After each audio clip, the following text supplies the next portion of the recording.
Selam dostlar, Şayan TV bilen birgelep Qozonimiz boyunca sayohatimizni davom etamiz. Bugün biz Eski Tatar bistesinde Qoyum Nasiri uramında. Mında Tatar arxitekturasi örneklari bilen tanışıp bula. Hem eng muhimi, mındagı o'zenshalikli atmosferada yol etib bula.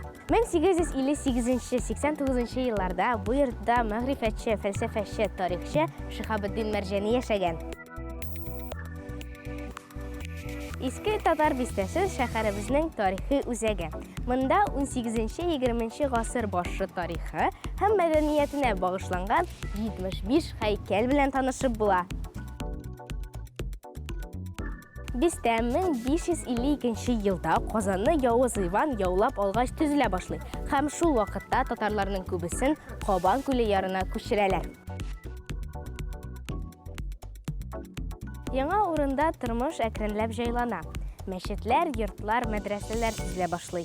Мәрҗани мәчете 18 гасыр һәйкәле. Ул Екатерина II-нең шәхси указы белән төзелгән беренче таш мәчет. Мәчет халык акчасына төзелә һәм бер кашан да ябылмый. Мәчет төзелгәндә шәһәр хакимиятен монараның биеклеге борчый һәм алар Екатерина II-гә хат язалар. Патшабикә хатка булай дип җавап бирә. Мин мөселманнарга төзелеш өчен урынны җирдә билгеләдем. Күккә таба алар үзләре теләгән кадәр күтәрелә ала. Чөнки күк минем биләмемә керми.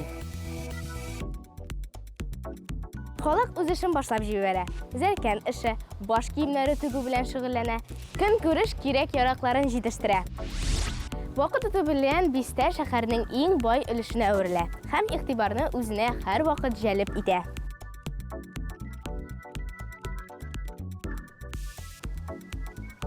Бүгінгі саяхатыбызны Qozon манзарасы дип аталучы арт объект янында тамамлыйбыз.